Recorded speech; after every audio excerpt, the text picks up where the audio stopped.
Hi friends, ನಮಸ್ಕಾರ. Hoysala jobs YouTube ಚಾನಲ್ಗೆ ಸುಸ್ವಾಗತ ಸ್ನೇಹಿತರೆ. SSC ಸ್ಟಾಫ್ ಸೆಲೆಕ್ಷನ್ ಕಮಿಷನ್ ಈ ಒಂದು ಇಲಾಖೆಯಿಂದ 39,481 ಕಾನ್ಸ್ಟೇಬಲ್ ಮತ್ತು ರೆಫೆಲ್ಮ್ಯಾನ್ ಮತ್ತು ಸಿಪಾಯಿ ಹುದ್ದೆಗಳನ್ನು ಈ ಒಂದು ಇಲಾಖೆಯಿಂದ ಬಿಟ್ಟಿದ್ದಾರೆ ಸ್ನೇಹಿತರೆ.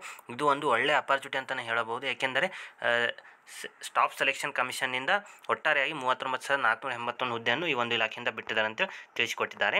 ಈ ಒಂದು ಉದ್ಯೋಗದ ಒಂದು ನೇಮಕಾತಿ ನೋಡಬೇಕಾದ್ರೆ ಒಟ್ಟಾರೆಯಾಗಿ 39,481 ಕಾನ್ಸ್ಟೇಬಲ್, ರೆಫೆಲ್ಮ್ಯಾನ್ ಮತ್ತು ಸಿಪಾಯಿ ಹುದ್ದೆಗಳಿಗೆ ಅರ್ಜಿಯನ್ನು ಈಗಾಗಲೇ ಬಿಟ್ಟಿದ್ದಾರೆ ಅಂತೇಳಿ ಒಂದು ಇಲಾಖೆಯಿಂದ ತಿಳಿಸಿಕೊಟ್ಟಿದ್ದಾರೆ ಸ್ನೇಹಿತರೆ.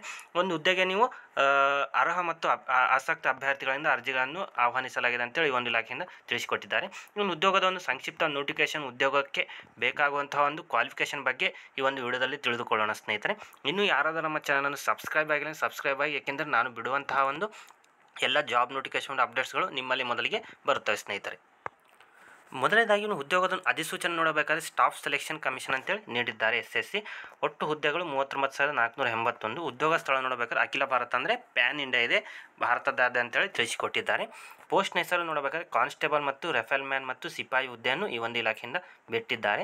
ಸಂಬಳ 18,000ರಿಂದ 69,100 ಪ್ರತಿ ತಿಂಗಳೊಂದು ಮಂತ್ಲಿ ಸ್ಯಾಲ್ರಿ ಕೊಟ್ಟಿದ್ದಾರೆ. ಅದೇ ರೀತಿಯಾಗಿ ಉದ್ಯೋಗದೊಂದು ವಿವರಗಳು ನೋಡಬೇಕಾದರೆ BSFಗೆ 15,654 ಹುದ್ದೆಗಳು, CISFಗೆ 7,145 ಹುದ್ದೆಗಳು, CRPFಗೆ 11,541 ಹುದ್ದೆಗಳು, SSBಗೆ 819 ಹುದ್ದೆಗಳು, ITBPಗೆ 3,017, ARಗೆ 1,248, SSFಗೆ 35 ಮತ್ತು NCBಗೆ 22. ಒಟ್ಟಾರೆಯಾಗಿ 39,481 ಹುದ್ದೆಗಳು SSCಯಿಂದ ಬಿಟ್ಟಿದ್ದಾರೆ ಸ್ನೇಹಿತರೆ. ಇದು ಒಂದು ಒಳ್ಳೆಯ ಅಪಾರ್ಚುನಿಟಿ ಅಂತಲೇ ಹೇಳಬಹುದು. ನೀವು ಮತ್ತು ನಿಮ್ಮ ಸ್ನೇಹಿತರಿಗೆ ಸಹ ಈ ಒಂದು ವಿಡಿಯೋನ ಶೇರ್ ಮಾಡಿ, ಏಕೆಂದರೆ ಈ ಒಂದು ಬೃಹತ್ ಒಂದು ಪೋಸ್ಟ್ ಅಂತಲೇ ಹೇಳಬಹುದು ಈ ಒಂದು SSCಯಿಂದ. ನೀವು ನೋಡ್ತಾ ಇರ್ಬೋದು ಒಂದು PDF-ನಲ್ಲಿ date of submission of online application form ನೋಡಬೇಕಾದ್ರೆ 5/9/2024ರಿಂದ 14/10/2024ಕ್ಕೆ ಈ ಒಂದು ಹುದ್ದೆಗೆ ಅರ್ಜಿ ಸಲ್ಲಿಸುವಂತಹ ಒಂದು ದಿನಾಂಕ ಕೊಟ್ಟಿದ್ದಾರೆ ಸ್ನೇಹಿತರೆ. ಅದೇ ರೀತಿಯಾಗಿ last date and time for receipt of online application ಫಾರ್ಮ್ಗೆ ನೋಡಬೇಕಾದ್ರೆ 14/10/2024 ಅಂತೇಳಿ ನೀಡಿದ್ದಾರೆ. ಈ ಒಂದು ಉದ್ಯೋಗದ ಒಂದು ಕೊನೆಯ ದಿನಾಂಕ ಮತ್ತು ಆನ್ಲೈನ್ನ ಒಂದು ಫೀ ಪೇಮೆಂಟ್ನ ದಿನಾಂಕ ನೋಡಬೇಕಾದ್ರೆ 15/10/2024 ಅಂತೇಳಿ ನೀಡಿದ್ದಾರೆ ಸ್ನೇಹಿತರೆ. ಇದು ಒಂದು ಒಳ್ಳೆಯ ಅಪಾರ್ಚುನಿಟಿ ಅಂತಲೇ ಹೇಳಬಹುದು. ಅದೇ ರೀತಿಯಾಗಿ ಒಂದು ಉದ್ಯೋಗದ ವೇಕೆನ್ಸೀಸ್ ನೋಡಬೇಕಾದ್ರೆ ಮೊದಲನೇದಾಗಿ BSFಗೆ ನೋಡಬೇಕಾದ್ರೆ ಒಟ್ಟಾರೆಯಾಗಿ 13,306 ಇದ್ದಾವೆ ಮೇಲ್ಗೆ. ಫಿಮೇಲ್ಗೆ ನೋಡಬೇಕಾದ್ರೆ 15,654 ಅಂತೇಳಿ ನೀಡಿದ್ದಾರೆ. CISFಗೆ ನೋಡಬೇಕಾದ್ರೆ ಸ್ನೇಹಿತರೆ ಮೇಲ್ಗೆ 6,430 ಮತ್ತು ಇದು ಫಿಮೇಲ್ಗೆ ನೋಡಬೇಕಾದ್ರೆ 7,145 ಅಂತೇಳಿ ನೀಡಿದ್ದಾರೆ. ಈ ಒಂದು ಉದ್ಯೋಗದ ಒಂದು ವೇಕೆನ್ಸಿ ಸಂಪೂರ್ಣವಾಗಿ ನೀವು ನೋಡಬೇಕಾದ್ರೆ ವಿಡಿಯೋನ ಪಾಸ್ ಮಾಡಿ ಸಂಪೂರ್ಣ ಮಾಹಿತಿಯನ್ನು ಸಹ ತಿಳಿದುಕೊಳ್ಳಬಹುದು ಸ್ನೇಹಿತರೆ.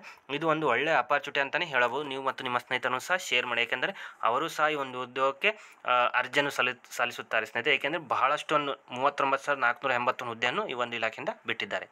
ಈ ಒಂದು ಉದ್ಯೋಗದ ಒಂದು ಏಜ್ ಲಿಮಿಟ್ ನೋಡಬೇಕಾದರೆ ಮೊದಲನೇದಾಗಿ 18ರಿಂದ 23 ವರ್ಷ ಅಂತೇಳಿ ನೀಡಿದ್ದಾರೆ ಸ್ನೇಹಿತರೆ. ಕ್ಯಾಟಗರಿ ವೈಸ್ ನೋಡಬೇಕಾದ್ರೆ SC/ST ಅವರಿಗೆ ಏಜ್ ರಿಲ್ಯಾಕ್ಸೇಷನ್ ಕೊಟ್ಟಿದ್ದಾರೆ 5 ಇಯರ್ಸ್ ಅಂತೇಳಿ.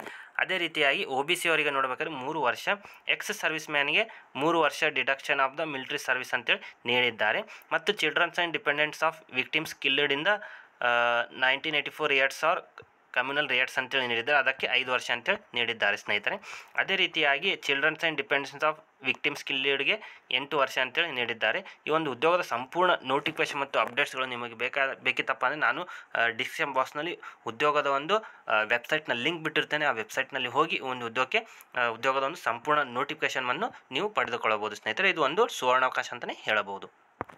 ಈ ಒಂದು ಉದ್ಯೋಗದ ಒಂದು ಸ್ಕೀಮ್ ಆಫ್ ಎಕ್ಸಾಮಿನೇಷನ್ ಅಂದರೆ ಈ ಒಂದು ಉದ್ಯೋಗ ಬೇಕಾಗುವಂಥ ಒಂದು ಎಕ್ಸಾಮಿನೇಷನ್ ಹೇಗೆ ತೆಗೆದುಕೊಳ್ಳುತ್ತಾರೆ ಮತ್ತು ಏನೇನು ಕಾಂಪಿಟೇಟಿವ್ ಎಕ್ಸಾಮ್ ಸಿಲೆಬಸ್ ಇರುತ್ತೆ ಅಂತೇಳಿ ತಿಳಿಸಿಕೊಟ್ಟಿದ್ದಾರೆ. ನಾವು ಈ ಒಂದು ಉದ್ಯೋಗಕ್ಕೆ ಸಂಪೂರ್ಣ ಮಾಹಿತಿ ತಿಳಿದುಕೊಳ್ಳಬೇಕಾದ್ರೆ ಮೊದಲನೇದಾಗಿ ಜನರಲ್ ಇಂಟೆಲಿಜೆನ್ಸ್ ಆ್ಯಂಡ್ ರೀಸನಿಂಗ್ ಇರುತ್ತೆ. ನಂಬರ್ ಆಫ್ ಕ್ವಶನ್ ನೋಡಬೇಕಾದ್ರೆ 20 ಇರುತ್ತವೆ, ಮ್ಯಾಕ್ಸಿಮಮ್ ಮಾರ್ಕ್ಸ್ 40 ಅಂತೇಳಿ ನೀಡಿದ್ದಾರೆ.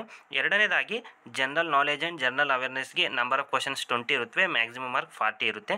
ಮೂರನೇದಾಗಿ ಎಲಿಮೆಂಟ್ರಿ ಮ್ಯಾಥಮೆಟಿಕ್ಸ್ಗೆ same number of questions 20, maximum marks 40. ಕೊನೆಯದಾಗಿ ಇಂಗ್ಲೀಷ್ ಆರ್ ಹಿಂದಿಗೆ number of questions 20, maximum marks 40. ಒಟ್ಟಾರೆಯಾಗಿ ಡ್ಯೂರೇಷನ್ ಈ ಒಂದು 4 ಸಬ್ಜೆಕ್ಟ್ಗೆ ನೋಡಬೇಕಾದ್ರೆ 60 ಮಿನಿಟ್ಸ್ ಅಂತೇಳಿ ನೀಡಿದ್ದಾರೆ ಸ್ನೇಹಿತರೆ. ಈ ಒಂದು ಉದ್ಯೋಗದ ಒಂದು SSC ನೇಮಕಾತಿ 2024 ಒಂದು ಅರ್ಹತಾ ವಿವರಗಳು ನೋಡಬೇಕಾದ್ರೆ ಮೊದಲನೇದಾಗಿ ಉದ್ಯೋಗ ಬೇಕಾಗುವಂಥ ಒಂದು ಶೈಕ್ಷಣಿಕ ಅರ್ಹತೆ. SSC ಅಧಿಕೃತ ಅಧಿಸೂಚನೆಯ ಪ್ರಕಾರ ಅಭ್ಯರ್ಥಿಯು ಮಾನ್ಯತೆ ಪಡೆದಿರ್ತಕ್ಕಂಥ ಒಂದು ಬೋರ್ಡ್ ಅಥವಾ ವಿಶ್ವವಿದ್ಯಾಲಯದಿಂದ 10ನೇ ತರಗತಿಯನ್ನು ಪೂರ್ಣಗೊಳಿಸಿರಬೇಕು. ಅಂದರೆ ಕೇವಲ ಒಂದು 10ನೇ ತರಗತಿ ಪಾಸ್ ಆದರೆ ಸಾಕು ಉದ್ಯೋಗಕ್ಕೆ ಎಲಿಜಿಬಲ್ ಆಗಬಹುದು ಸ್ನೇಹಿತರೆ.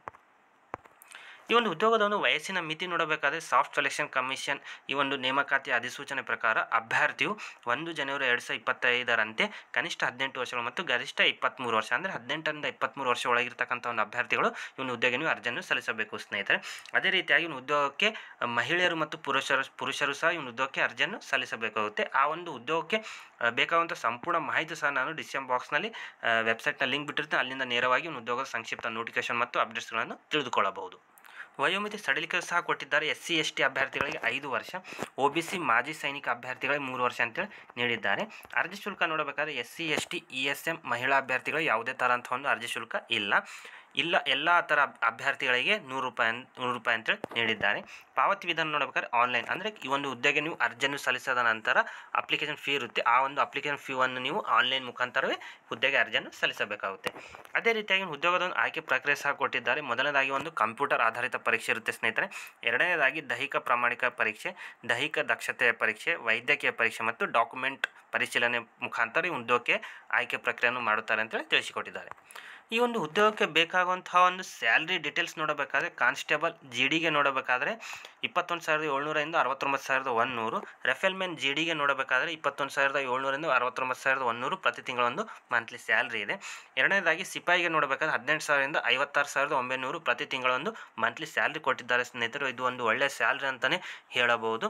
ಇದು ಒಂದು ಒಳ್ಳೆಯ ಸುವರ್ಣಾವಕಾಶ ಅಂತಲೇ ಹೇಳಬಹುದು. ಯಾಕಂದರೆ 39,000ಕ್ಕಿಂತ ಅಧಿಕ ಒಂದು ಪೋಸ್ಟನ್ನು SSC ಅಂದರೆ ಸ್ಟಾಫ್ ಸೆಲೆಕ್ಷನ್ ಕಮಿಷನ್ನಿಂದ ಬಿಟ್ಟಿದ್ದಾರೆ ಸ್ನೇಹಿತರು. ಒಂದು ಒಳ್ಳೆಯ ಸುವರ್ಣಾವಕಾಶ ಅಂತಲೇ ಹೇಳಬಹುದು. ಈ ಒಂದು ಉದ್ಯೋಗದ ಒಂದು ಪ್ರಮುಖ ದಿನಾಂಕಗಳು ಸಹ ಕೊಟ್ಟಿದ್ದಾರೆ. ಆನ್ಲೈನ್ನಲ್ಲಿ ಅರ್ಜಿ ಸಲ್ಲಿಸುವಂತಹ ಒಂದು ದಿನಾಂಕ ನೋಡಬೇಕಾದ್ರೆ 5/9/2024 ಅಂತೇಳಿ ನೀಡಿದ್ದಾರೆ. ಅದೇ ರೀತಿಯಾಗಿ ಆನ್ಲೈನ್ನಲ್ಲಿ ಅರ್ಜಿ ಸಲ್ಲಿಸುವಂತಹ ಒಂದು ಕೊನೆಯ ದಿನಾಂಕ 14 ಅಕ್ಟೋಬರ್ 2024 ಅಂತೇಳಿ ನೀಡಿದ್ದಾರೆ. ಅಂದರೆ ಇವನು ಉದ್ಯೋಗಕ್ಕೆ ನೀವು ಅರ್ಜಿಯನ್ನು ಸಲ್ಲಿಸಬೇಕಾದ್ರೆ 5/9/2024 ಸೆಪ್ಟೆಂಬರ್ನಿಂದ 14 ಅಕ್ಟೋಬರ್ 2024ಕ್ಕೆ ಕೊನೆಯ ದಿನಾಂಕ ಇರುತ್ತೆ ಅಂತೇಳಿ ನೀಡಿದ್ದಾರೆ. ಅದೇ ರೀತಿಯಾಗಿ ಆನ್ಲೈನ್ನಲ್ಲಿ ಶುಲ್ಕ ಪಾವತಿಸ್ತಕ್ಕಂತಹ ಒಂದು ಕೊನೆಯ ದಿನಾಂಕ ನೋಡಬೇಕಾದ್ರೆ 15 ಅಕ್ಟೋಬರ್ 2024 ಅಂತೇಳಿ ನೀಡಿದ್ದಾರೆ. ಅಂದರೆ ಅಪ್ಲಿಕೇಶನ್ ಫೀ ಒಂದು ತುಂಬುವಂತಹ ಒಂದು ಕೊನೆಯ ದಿನಾಂಕ ಸಹ ಕೊಟ್ಟಿದ್ದಾರೆ. ಅದೇ ರೀತಿಯಾಗಿ ತಿದ್ದುಪಡಿ ಶುಲ್ಕಗಳು ಆನ್ಲೈನ್ ಪಾವತಿ ಸೇರಿದಂತೆ ಅರ್ಜಿ ನಮೂನೆ ತಿದ್ದುಪಡಿಯಾಗಿ ವಿಂಡೋ ದಿನಾಂಕಗಳು ಸಹ ಕೊಟ್ಟಿದ್ದಾರೆ. 5ರಿಂದ 7ನೇ ನವೆಂಬರ್ 2024 ಅಂತೇಳಿ ನೀಡಿದ್ದಾರೆ ಸ್ನೇಹಿತರೆ. ಅದೇ ರೀತಿಯಾಗಿ ಉದ್ಯೋಗದ ಒಂದು ಕಂಪ್ಯೂಟರ್ ಆಧಾರಿತ ಪರೀಕ್ಷೆ ಅಂದರೆ ಯಾವ ರೀತಿಯಾಗಿ ಒಂದು ಉದ್ಯೋಗಕ್ಕೆ ಪರೀಕ್ಷೆಯನ್ನು ತೆಗೆದುಕೊಳ್ಳುತ್ತಾರೆ ಅದರ ಒಂದು ಮಾಹಿತಿ ಸಹ ಕೊಟ್ಟಿದ್ದಾರೆ. ಜನವರಿ ಫೆಬ್ರವರಿ 2025ಕ್ಕೆ ಈ ಒಂದು ಉದ್ಯೋಗಕ್ಕೆ ಬೇಕಾದಂಥ ಒಂದು ಪರೀಕ್ಷೆ ಇರುತ್ತೆ. ಆ ಒಂದು ಪರೀಕ್ಷೆಯನ್ನು ಜನವರಿ ಮತ್ತು ಫೆಬ್ರವರಿ 2025ಕ್ಕೆ ಬಿಡುತ್ತಾರೆ ಅಂತೇಳಿ ತಿಳಿಸಿಕೊಟ್ಟಿದ್ದಾರೆ ಸ್ನೇಹಿತರೆ. ಇದು ಒಂದು ಒಳ್ಳೆಯ ಸುವರ್ಣಾವಕಾಶ ಅಂತಲೇ ಹೇಳಬಹುದು. ನೀವು ಮತ್ತು ನಿಮ್ಮ ಸ್ನೇಹಿತರನ್ನು ಸಹ ಶೇರ್ ಮಾಡಿ ಸ್ನೇಹಿತರೆ ಈ ಒಂದು ವಿಡಿಯೋನ. ಓಕೆ ಫ್ರೆಂಡ್ಸ್, ಇವನು ಉದ್ಯೋಗದ ಮಾಹಿತಿ ನಿಮಗೆ ಸಂಪೂರ್ಣವಾಗಿ ಅರ್ಥವಾಗಿದೆ ಅನಿಸುತ್ತೆ. ಅರ್ಥವಾದರೆ ಲೈಕ್ ಮಾಡಿ, ಶೇರ್ ಮಾಡಿ ಮತ್ತು ಸಬ್ಸ್ಕ್ರೈಬ್ ಮಾಡಿ. ನಾನು ಮತ್ತೊಂದು ವಿಡಿಯೋದೊಂದಿಗೆ ಜಾಬ್ ನೋಟಿಫಿಕೇಶನ್ ಮತ್ತು ಅಪ್ಡೇಟ್ಸ್ಗಳೊಂದಿಗೆ ಮತ್ತೆ ಬರುತ್ತೇನೆ ಸ್ನೇಹಿತರೆ. ಅಲ್ಲಿವರೆಗೂ ಜೈ ಹಿಂದ್, ಜೈ ಕರ್ನಾಟಕ.